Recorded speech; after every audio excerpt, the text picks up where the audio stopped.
chapter 46. He was transfigured. This chapter is based on Matthew 17, 1-8, Mark 9, 2-8, and Luke 9, 28-36.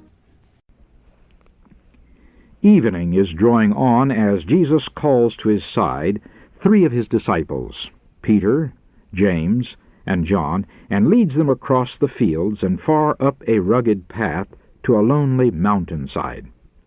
The Saviour and his disciples have spent the day in traveling and teaching, and the mountain climb adds to their weariness. Christ has lifted burdens from mind and body of many sufferers. He has sent the thrill of life through their enfeebled frames, but he also is compassed with humanity, and with his disciples he is wearied with the ascent. The light of the setting sun still lingers on the mountain top and gilds with its fading glory the path they are traveling. But soon the light dies out from hill as well as valley. The sun disappears behind the western horizon, and the solitary travelers are wrapped in the darkness of night. The gloom of their surroundings seems in harmony with their sorrowful lives, around which the clouds are gathering and thickening. The disciples do not venture to ask Christ whither he is going or for what purpose. He has often spent entire nights in the mountain in prayer. He whose hand formed mountain and valley is at home with nature and enjoys its quietude.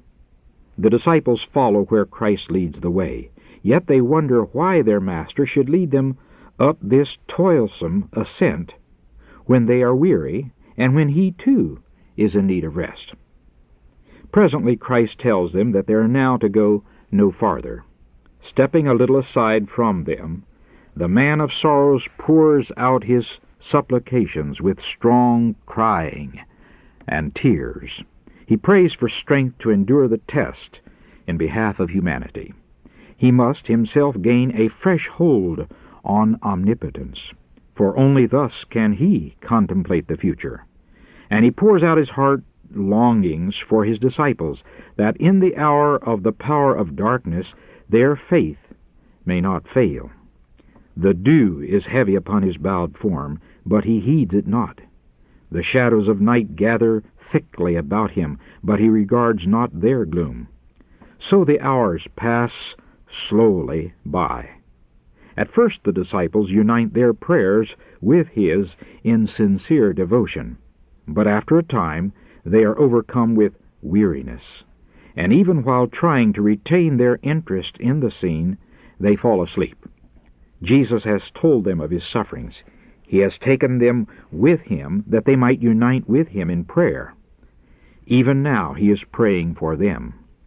The Saviour has seen the gloom of his disciples, and has longed to lighten their grief by an assurance that their faith has not been in vain. Not all, even of the 12, can receive the revelation he desires to give. Only the 3, who are to witness his anguish in Gethsemane, have been chosen to be with him on the mount. Now the burden of his prayer is that they may be given a manifestation of the glory he had with the Father before the world was, that his kingdom may be revealed to human eyes, and that his disciples may be strengthened to behold it. He pleads that they may witness a manifestation of his divinity that will comfort them in the hour of his supreme agony with the knowledge that he is of a surety the Son of God, and that his shameful death is a part of the plan of redemption. His prayer is heard. While he is bowed in loneliness upon the stony ground, suddenly the heavens open. The golden gates of the city of God are thrown wide, and holy radiance descends upon the mount, enshrouding the Saviour's form. Divinity from within flashes through humanity and meets the glory coming from above. Arising from his prostrate position, Christ stands in godlike majesty. The soul agony is gone. His countenance now shines as the sun, and his garments are white as the light. The disciples, awakening, behold the flood of glory that illuminates the mount. In fear and amazement they gaze upon the radiant form of their Master. As they become able to endure the wondrous light, they see that Jesus is not alone. Beside him are two heavenly beings in close converse with him.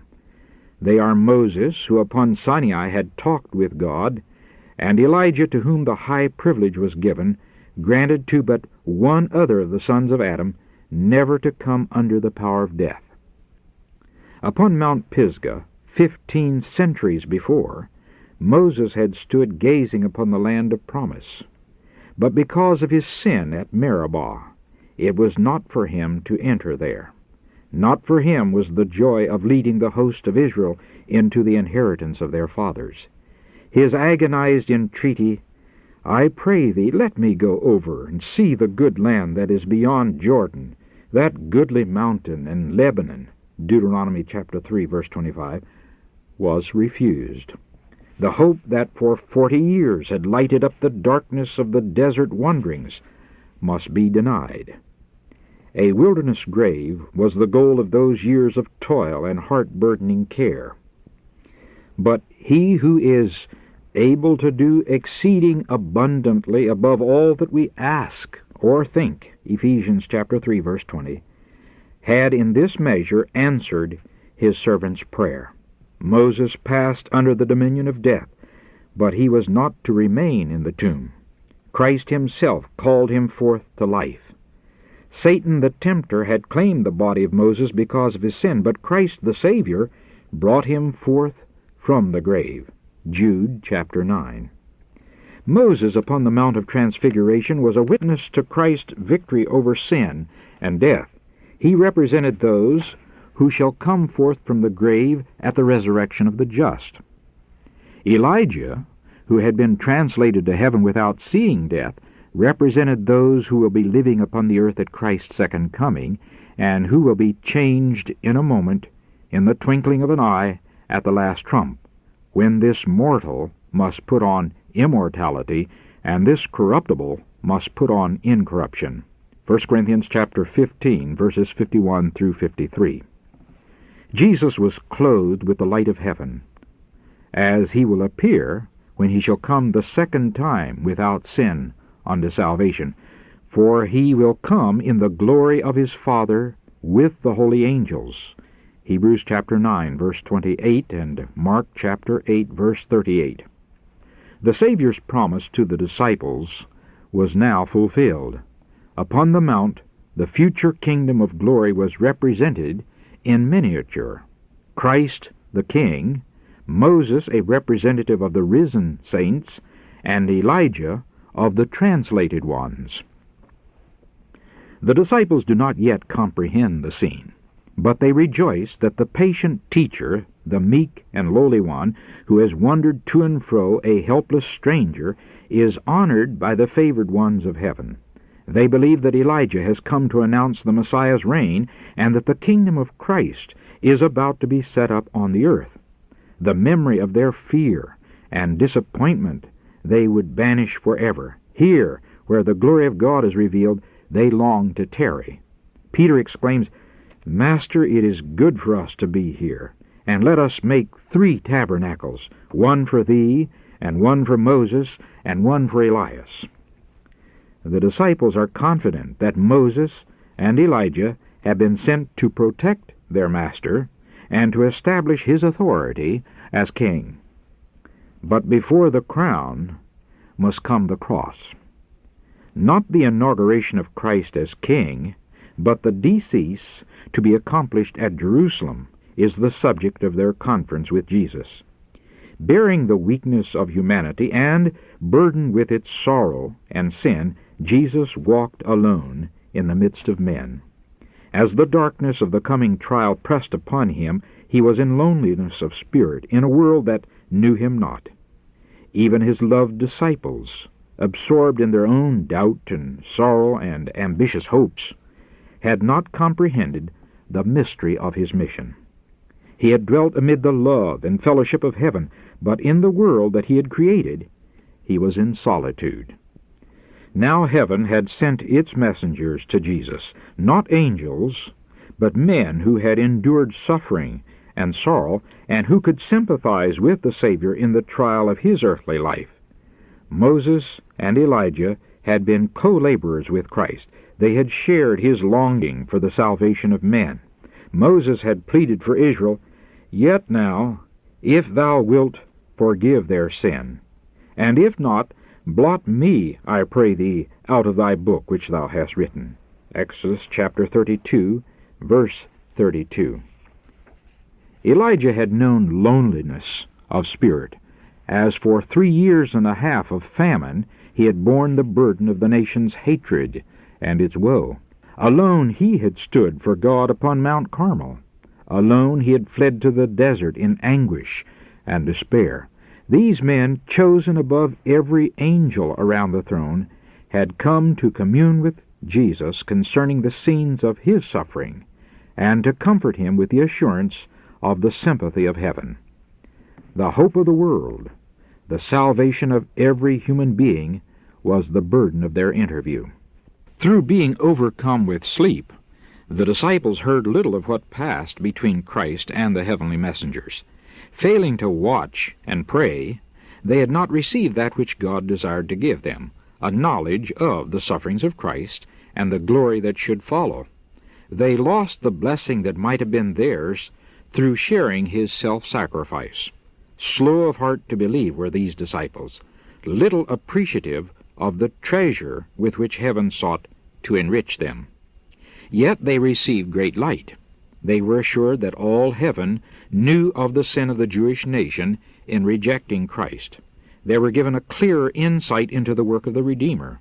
They saw with their eyes and heard with their ears things that were beyond the comprehension of man.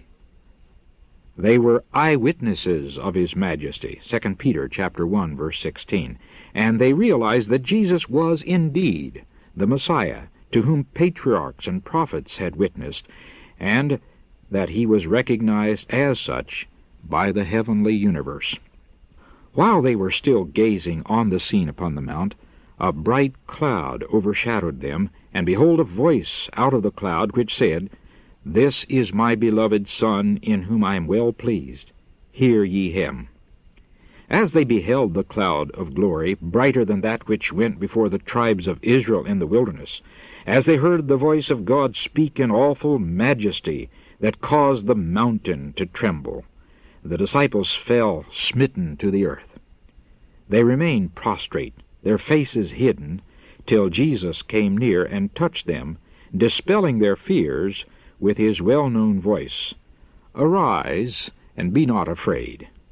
Venturing to lift up their eyes, they saw that the heavenly glory had passed away.